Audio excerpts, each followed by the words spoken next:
Ina ɗaliban Najeriya kuma so kusa domin lambar ku ta fito.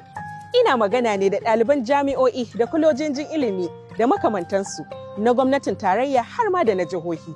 Shugaban ƙasa Bola Tinubu ya sanya hannu kan dokar da za ta ba ku damar samun bashi daga banki domin biyan kuɗin makaranta. Ku biyo ni don sanin waɗanda suka cancanci karɓar wannan rance. Na farko dai, dole ka kasance baka da kuɗin da suka kai naira 500,000. Kuma masu ɗaukar nauyin karatun kama ba su da shi.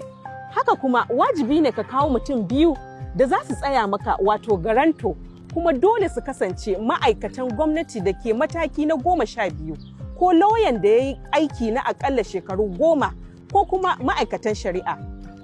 Idan kuma garantanka ya kasance ɗan kasuwa ne, zai bayar da shaidan kasuwancinsa daga hukumar yi wa kamfanoni rajista. Idan ɗalibi zai nemi wannan bashin, dole ya saka takardar samun gurbin karatunsa a wasiƙar ta neman bashi tare da bayanai kan garantinsa. Idan ɗalibi ya samu wannan bashin, zai soma biyan gwamnati ne shekara 2 bayan ya kammala hidimar ƙasa wato NYSC. Amma ɗalibin da ya taɓa saba alkawarin biyan bashi a baya ba zai taɓa samun wannan bashi ba.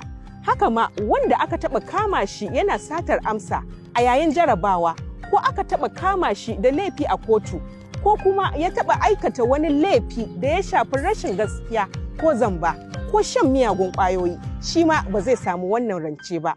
To matasa, wannan dama taku ce ta samun ilimi.